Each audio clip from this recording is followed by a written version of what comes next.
नमस्कार दोस्तों, स्वागत है आप सबके अपने YouTube चैनल एग्ज़ाम प्रेप लिखने से जीतेंगे में।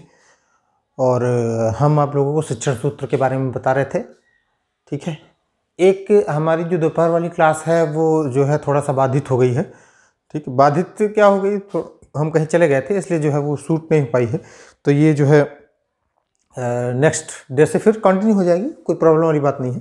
ठीक है, तो शिक्षण के विभिन्न सूत्रों के बारे में हम चर्चा कर रहे थे। हमने बताया शिक्षण सूत्र क्या होते हैं। शिक्षण सूत्र बताया था आपको कि जो आपके काम को आसान कर दें, यानी पढ़ाने की जो है टेक्निक को आसान कर दे, वही शिक्षण सूत्र होते हैं।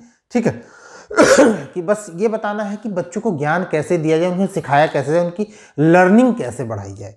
ठीक है, और लर्निंग एक ऐसी चीज़ है जो जीवन पर्यंत चलती रहती है। और हमने उसमें बताया था कि शिक्षण के कुछ विभिन्न सूत्र भी होते हैं। ठीक है, सर्वप्रथम हर्बर्ट स्पेंसर और कॉमेनियस ने जो नियम साधारण से बनाए थे, उन्हीं को लोगों ने बाद में शिक्षण सूत्र कह दिया।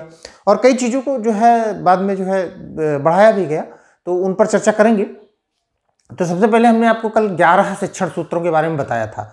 ठीक है, और भी बहुत सारे हो सकते हैं, इनकी कोई काउंटिंग नहीं है कि ये इतने ही होंगे, लेकिन हमको पढ़ना जो है, जो हमसे पूछे जाते हैं, इनके बारे में हमको जानकारी लेनी है, वो इतने ही है। ठीक है, तो शिक्षण के विभिन्न सूत्र। अब शिक्षण के विभिन्न सूत्र सबसे पहले दे रखा है सरल से जटिल की ओर। ये बहुत सरल है, आप लोगों को पता। सरल का मतलब होता है आसान सी चीज। ठीक है, जटिल का मतलब होता है कठिन। ठीक, देखो यहाँ कहीं लिखा भी होगा, हाँ जटिल के आगे हमने कठिन लिखा भी है। ठीक है, जटिल का मतलब कठिन होता है। एक आ गया है, छात्रों को पहले सरल और फिर जटिल बातों की जानकारी दी जाए, जिससे वह पाठ व विषय में छात्रों की रुचि व ध्यान लगे, जिससे जो है पाठ व विषय में छात्र की रुचि व ध्यान लगा रहेगा। अब देखो, यही चीज जो हम बता रहे हैं वही जो है परिभाषा के तौर पर लिखी हुई कि होती क्या है। सरल का मतलब बहुत आसान चीज में। ठीक है, क्या आपने कभी बचपन में जो है सबसे पहले क्या सीखा था? सबसे पहले आपने क्या सीखा था? सबसे पहले आ यू ई करना सीखा ही तो था, उसके बाद धीरे धीरे बोले थे। ठीक है, तो बस सेम वही चीज है कि जो चीजें आसानी से आपको क्लिक कर सकती हो, आपके दिमाग में बैठ सकती हो, उन्हीं चीजों की हमें बात करनी है। ठीक है, तो जैसे कि जब क्लास 1 में पहुंचे तो आप लोगों को सबसे पहले गिनतियां सिखाई गई। जोड़ घटाना क्यों नहीं सिखाया गया? सोचने वाली बात है ना। सबसे पहले जोड़ घटाना ही सिखाया जाता, गिनतियां नहीं सिखाई जाती। लेकिन इसलिए कि गिनतियां सरल हैं, गिनतियों के बाद की कंडीशन जो है, वो बाद की परिस्थिति है, वो क्या है? जोड़ घटाना है। इसीलिए जोड़ घटाना सिखाया गया। बाद में सिखाया जाता है, गिनतियां पहले सिखाई जाती। पहले सिखाया गया 1 2 3 4, 1 से लेकर 10 तक सिखाई गई। फिर उसके बाद में 1 से लेकर 100 तक, धीरे धीरे करके, मतलब फिर 1 से लेकर 50 तक, फिर 1 से लेकर 100 तक।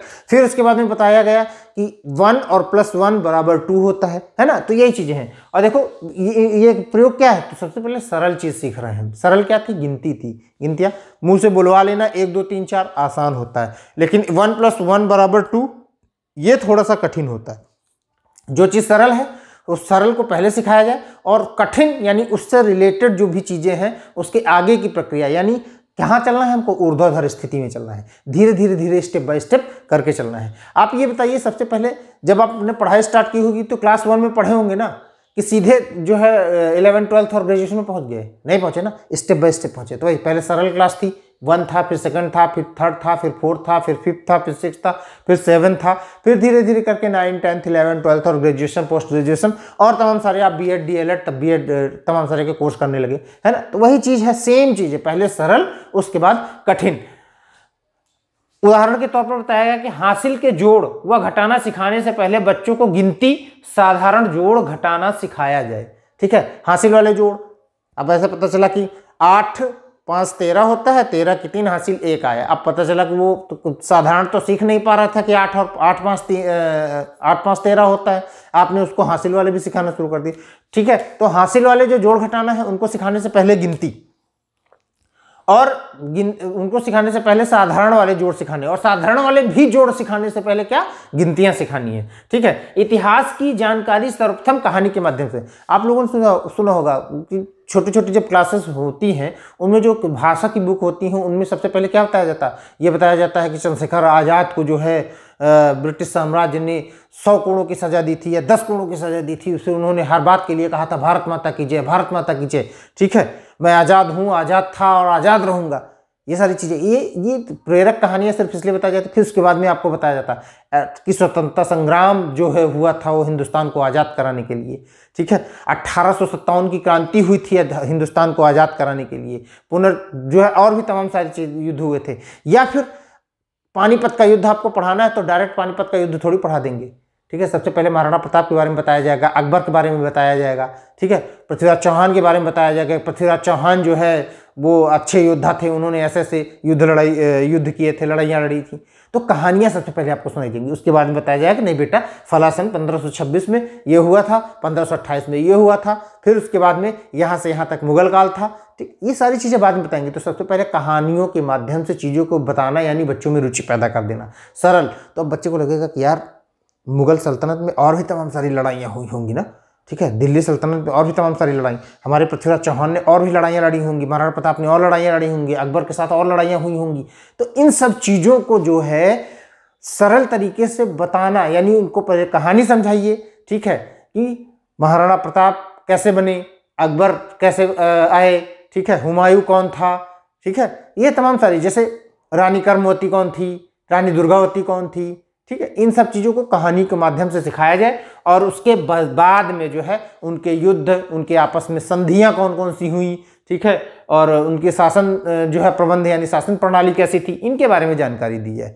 तो सबसे पहले सरल चीज़ क्या, कहानी के माध्यम से उसमें रुचि पैदा की जाए, ठीक है। फिर यहाँ तक बात क्लियर है। ये क्या था, सरल से जटिल की ओर। पूछे बहुत जाते हैं ये सब चीज़ें, और पूछे क्या जाते हैं, ये जो आपको मैं ये जैसे उदाहरण लिखे हुए हैं ना, ये ज़्यादा पूछे जाएंगे आपसे। ये किस में आ जाएगा आपका, ये आपकी पेडागॉजी के पोर्शन में आ जाएगा, ठीक है। फिर उसके बाद में दूसरा सूत्र क्या है, दूसरा सूत्र ये है कि ज्ञात से अज्ञात की ओर, ठीक है।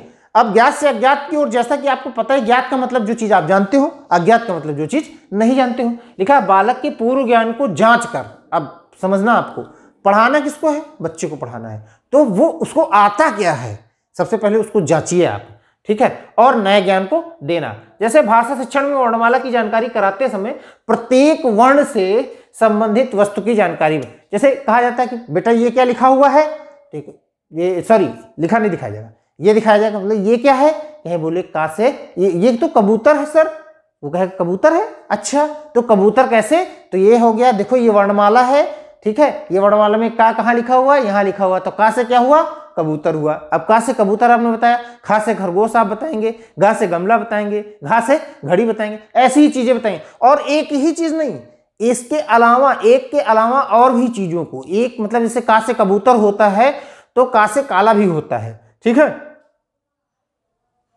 एक सेकेंड, हाँ, खा से खरगोश होता है, खा से खत होता है, और का से कलम होती है, का से कलश भी होता है। तो ऐसे तमाम सारे शब्दों का प्रयोग करके बताना है, ठीक। वर्णमाला सिखाने से पहले, यानी जो चीजें उसको ज्ञात है, ज्ञात क्या है, उसको का से कबूतर ज्ञात है, ठीक है। फिर वो उससे पूछोगे ये क्या है, कह सर मेरे डैडी तो कलम कहते हैं इसको, तो का से क्या हुआ, कलम भी हो गई, ठीक है। अब कलश का चित्र दिखाया जाए, कलश का मतलब वो जो रखा जाता है, ठीक है, हम लोगों के यहाँ पूजा पाठ में जो कलश रखा जाता है उसमें जल भरा जाता है, ठीक है। तो वही चीजें हैं। तो आप इस चीज को समझिएगा कि प्रत्येक वर्ण से संबंधित वस्तु की जानकारी कराएं, तत्पश्चात उसी वर्ण से संबंधित एक से अधिक शब्दों का ज्ञान कराएं, ठीक है, एक से अधिक वस्तुओं का, सॉरी यहां पे वस्तु लिखना हम भूल गए हैं, एक से अधिक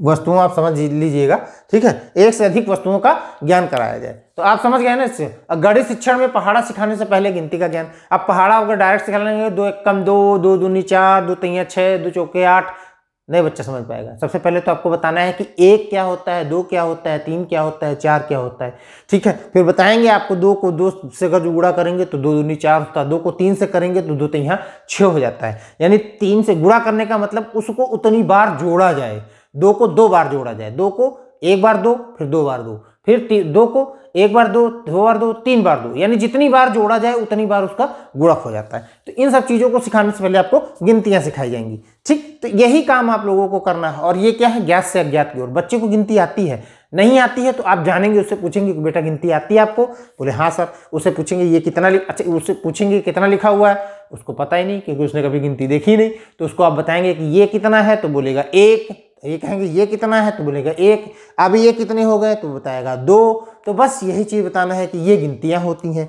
फिर इसके बाद की आगे की पहाड़े वगैरह और सारी चीज़ें बतानी, यानी जो चीज़ें उसको ज्ञात है वो बोले, उसको ये तो पता है कि 1 होता है लेकिन वो दिखता कैसा है ये नहीं पता है, ठीक है। तो इन सब चीज़ों का ज्ञान कराना ही ज्ञात से अज्ञात की ओर ले जाना होता है। ये सूत्र बहुत इंपॉर्टेंट है, बहुत ही महत्वपूर्ण है। इसलिए मैं छोटी छोटी चीज़ें, जो छोटी छोटी क्लास बनाने की कोशिश कर रहा हूँ, छोटे छोटे वीडियोस बना रहा हूँ, ठीक है। उसका एक रीज़न ये भी है कि भाई हमारा बोर्ड भर जाता है। आप लोगों से सहयोग की अपेक्षा है, आप लोग सहयोग करते रहिए, मेरे चैनल को देखते रहिए, सब्सक्राइब करवाते रहिए, करते रहिए, शेयर करते रहिए, कमेंट करते रहिए, ठीक है। तो इसको मैं और बड़ा भी कर लूँगा। आप लोगों का सहयोग ही चाहिए और कुछ नहीं, बस आप देखते रहिए, ठीक है। इसके बाद में स्थूल से सूक्ष्म की ओर, ये थोड़ा सा कठिन है, ठीक है। हर्बर्ट स्पेंसर महोदय ने कहा कि स्थूल से सूक्ष्म की ओर, इस पर सबसे ज्यादा जोर दिया, ठीक। क्यों जोर दिया? उसका कारण यह था, स्थूल का मतलब क्या होता है? स्थूल का मतलब होता है ठोस, घना, ठीक है। ठोस, घना, ये कह लो कि मोटा, ठीक है। बच्चा सबसे पहले क्या चीजों को पकड़ना सीखता है, उसको ये नहीं पता कि ये कलम होती है, ठीक है। जब उसको कलम पता होती है तो उसको पता होता है कि अब इससे लिखा भी जाता है, ठीक है। यानी अब वो छोटी चीज पे आ गया। सबसे पहले उसने मोटा मोटा उसने सीखा, मोटा मोटा क्या सीखा? कलम सीखी उसने, ठीक है। बस आपको लिखते हुए देखा तो उसको ये पता चला कि हाँ ये कलम, इससे लिखा जाता है। अब ये लिखा जाता तो चलती क्यों है? इसमें कुछ होगा जो चलती है, तो पता चलता है कि इसमें एक स्याही इंक भरी जाती है जिसकी वजह से चलती है। फिर देखा कि इसमें एक पॉइंट भी होता है, यानी आपके पास एक ठोस चीज थी, उस ठोस चीज से आपने बच्चों को सिखाना शुरू किया और सिखाते सिखाते आप कहाँ पहुंचे कि ये कलम है, इस कलम के अंदर क्या क्या है उसके बारे में आपने बताया कि ये कैप होती है, इसके अंदर इंक भरी जाती है, ये इसका पॉइंट होता है, इससे लिखा जाता है, इस पॉइंट से इंक बाहर आती है, ठीक है। बच्चे ने स्टार्टिंग में क्या जाना था? सिर्फ कलम जानी थी। आपने उसको क्या क्या सिखाया? इस कलम के अंतर्गत आने वाली चीजें बहुत सारी होती हैं जो सिखाई जाती है। यानी स्थूल का मतलब ठोस, ठोस का मतलब होता है संपूर्ण। अब इसके अंदर क्या क्या आने वाला वो सूक्ष्म में आ जाता है। इसी सूत्र को देखो, नोट में भी हम लिखा, इसी सूत्र को मूर्त से अमूर्त भी कहा जाता है। हर्बर्ट स्पेंसर, यहाँ पे देखो टिक कर रखा है, हर्बर्ट स्पेंसर ने इस सूत्र को प्रयोग में लाने पर विशेष बल दिया। हर्बर्ट स्पेंसर ने इस चीज के लिए, ठीक है, बहुत पूछा जाता है, ध्यान रखिएगा इस चीज को। और इसका प्रयोग कैसे लाया जाता है? देखो अभी हमने बताया, जैसे कि गणित में जोड़ घटाना सिखाने के लिए गेंद, गोली और कंकड़ का प्रयोग किया जाता है। आपके बच्चे को, आप जिस बच्चे को सिखाने जा रहे हैं उसको पता है कि ये 2 है, ठीक है, या ये कितनी चीजें हैं? 10 चीजें हैं, 1 2 3 4 5 गोलियां रखी हुई हैं या 10 गोलियां रखी हुई हैं, तो उसमें से कह दो बेटा आप 3 अलग कर दो या 2 अलग कर दो, तो अब बची कितनी? इतनी बची। यानी अगर जो 3 में से 2 हम बाहर, 5 में से 2 हम बाहर कर देंगे तो 3 बचेंगी, या 10 में से 2 बाहर कर देंगे तो 8 बचेंगी। तो वो किससे? गेंद से या गोली से या कंकड़ों को आदि का प्रयोग करके सिखाया जा सकता है। बहुत आसान होता है, ठीक है, इन सब चीजों का प्रयोग करना। बस प्रयोग करना चाहिए, लोग करते नहीं है वो एक अलग बात है। यही टीचिंग एड्स होते हैं, ठीक। अब जैसे भूगोल में का जो नदी आपको बतानी है, पर्वत बताने हैं, झीलें बतानी है, ठीक है, कॉमा लगा लीजिएगा यहाँ पे, आप समझ जाइएगा, बहुत समझदार हैं आप लोग, ठीक है, कॉमा लगा हुआ है यहाँ पे, ठीक है। तो और किस चीज से? चित्र, चार्ट, ठीक, आप समझिए।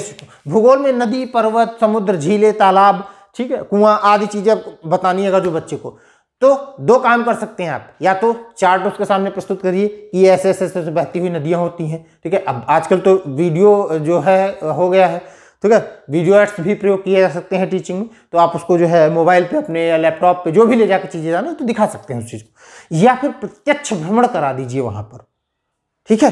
तो ये क्या है आपका?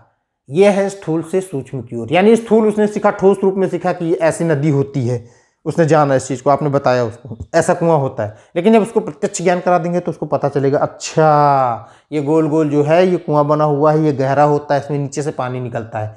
अच्छा सर इसी की बात कर रहे थे हमसे, मास्टर साहब हमारे इसी की बात कर रहे थे इनसे।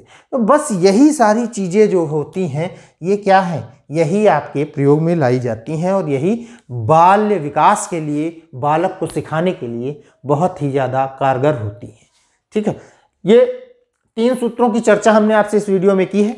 अगले वीडियो में इसके बाद भी और भी चर्चा करेंगे। और मुझे लगता है कि कोई भी ऐसी चीज़ नहीं जो कठिन रही हो या मैंने बताने का प्रयास किया हो तो आपको सरल ना लगी हो। ठीक है, मैं बहुत कोशिश करता हूं कि बहुत सरल शब्दों का बहुत आपके आसपास से जुड़ी हुई चीज़ों को प्रयोग में लाकर आपको समझाऊं। उन सब चीज़ों से आपको मज़ा आएगा और आप सीख जाएंगे उससे। ठीक है, हमारा उद्देश्य आपको सिखाना ही है सिर्फ, और कुछ नहीं। ठीक, तो यहाँ तक मुझे लगता है सबको बातें क्लियर हो गई होंगी, किसी को भी किसी भी चीज़ की कोई प्रॉब्लम नहीं होगी, कोई परेशानी नहीं होगी, किसी भी तरीके का कोई गम नहीं होगा। ठीक है, और सब लोगों कुशल से होंगे, मंगल से होंगे। ठीक है, चुनाव की घोषणा हो गई है, हमने अपने पिछले वीडियो में भी बताया था आप लोगों को, इस वीडियो में फिर बता रहे हैं। कई बहुत सारी ऐसी चीज़ें हमको सोशल मीडिया के माध्यम से सुनने को आ रही हैं कि बहुत सारे बच्चे हताश हो गए हैं, निराश हो गए हैं। तो आप लोगों से कृपया विनम्र निवेदन है, करबद्ध निवेदन है, और आप किसी भी मानसिक प्रताड़ना में जाने का जो है कोशिश मत करिएगा, किसी भी मानसिक उथल पुथल में मत रहिएगा। ठीक है, जीवन है और ये चीज़ें हैं, ये एक लोकतंत्र का पर्व है, ये तो आता है और चला जाता है, हर 5 साल में आता है। कोशिश करिएगा कि आप उससे बाहर निकलिए, आगे की तैयारी करिए। और ऐसा नहीं है कि भर्ती नहीं ही आएगी, उससे आप निश्चित ही भर्ती आने वाली है और निकलेगी। इस सरकार में नहीं सही, जब नई सरकार बनेगी तो नई सरकार में आएगी, वो चाहे जिसकी भी हो। ठीक है, नई आंदोलन का रास्ता हम लोगों के पास वैसे भी खुला हुआ है और अभी भी चल रहा है, तो सरकार के आने के बाद भी चलेगा। अब देखिए, चुनाव आयोग के हाथ में हो गया, वो कुछ नहीं कर सकता, वो सिर्फ चुनाव कराएगा। ठीक है, सरकार भी अपने हाथ खड़े कर लेंगे कि अब हमारे हाथ में कुछ नहीं है, अब तो आचार संहिता लग गई है। ठीक, तो इन सब चीज़ों से आप बचिए। आप देखो, 2-3 चीज़ें हैं जो मुझे चर्चा करनी चाहिए थी और मैं चर्चा कर रहा हूँ आप लोगों से। मुझे लगता है कि ये सब बातें करनी चाहिए। बहुत सारे सोशल मीडिया के माध्यम से हमने सुना है कि मानसिक, ऐसा लग रहा है कि बच्चे मानसिक प्रताड़ित हो गए हैं। ठीक है, कुछ लोग तो उल्टा सीधा करने की भी सोच रहे हैं। तो कृपया कतई ऐसी कोई हरकत ना करें जिससे आपके परिजन दुखी हो जाएं। और कोई भी काम करने से पहले, कोई भी गलत कदम उठाने से पहले एक बार अपने उस माता पिता का चेहरा देख लेना जिन्होंने आपको जो है क्लास 1 से लेके यहाँ तक पहुँचा दिया है, पढ़ाया लिखाया है, बड़ा किया है। उनकी सेवा का जरूर ध्यान रखिएगा कि उन्होंने आपके साथ कितनी सेवा भाव से काम किया हुआ है। और आपके पास अभी भी समय है, आप ये मत सोचिए कि कतई आपकी हार हो गई है। हार कतई नहीं हुई है, बिल्कुल हार नहीं हुई है। निरंतर चलते रहिए, प्रयास करते रहिए, जरूर मिलेगा, ये तय सी बात है। ठीक है, और आप लोगों से करबद्ध निवेदन है, किसी भी तरीके की जो है मानसिक प्रताड़ना में मत आइएगा, कोई गलत कदम मत उठाइएगा। ठीक है, एक गलत कदम आपके जो पीछे लोग हैं, आपके आसपास जो रहने वाले लोग हैं, आपके जो चाहने वाले लोग हैं, उनके लिए कितना घातक हो सकता है। आप तो यहाँ से चले जाएंगे, आप नहीं सोच पाएंगे इन सब चीज़ों को, लेकिन जो रह जाते हैं उनके लिए कितना घातक होता है। बस आप इस चीज़ को ध्यान में रखिएगा, बस इतना ध्यान में रखिएगा। कभी भी आपको लगे इन सब चीज़ों से तो आप उस माता पिता का चेहरा जरूर देख लेना जिन्होंने आपको पाल पोस के बड़ा किया है, आपके साथ जो है इतनी क्या कहेंगे, आपका इतना साथ दिया उन लोगों ने, यहाँ तक लेके आए हैं। तो ईश्वर करेगा, भगवान चाहेंगे, भाग्य है। ठीक है, ये तो बदलता रहता है, कर्म जो है वो भाग्य को बदलता है। बहुत सारे हमारे ज्योतिषविद भी हैं, वो भी ये कहते हैं कि जो है कर्म जो है वो भाग्य को बदल देता है। तो भाग्य है, कर्म करते रहिए, भाग्य जरूर बदलेगा। किसी भी तरीके की कोई भी गतिविधि करने की जरूरत नहीं है। ठीक है, मेरे इस वीडियो को लाइक शेयर सब्सक्राइब करते रहिए, हमारे इस चैनल को लाइक शेयर सब्सक्राइब करते रहिए, हमारा कारवा आगे बढ़ाते रहिए। हम बहुत करीब हैं मोनेटाइज होने के, और आप लोगों से करबद्ध निवेदन है कि आप इसी तरह से प्यार दुलार और स्नेह दिखाते रहिए। अगली क्लास में हम आप लोगों से फिर मिलेंगे, अगले वीडियो में, अगली नए टॉपिक के साथ में। नए टॉपिक के क्या, इसी शिक्षण सूत्र के अगले वाले टॉपिक के साथ में हम आप लोगों से मुलाकात करेंगे। इसको बहुत अच्छे से हम लोगों को पढ़ना है। Thank you. नेक्स्ट वीडियो तक के लिए धन्यवाद।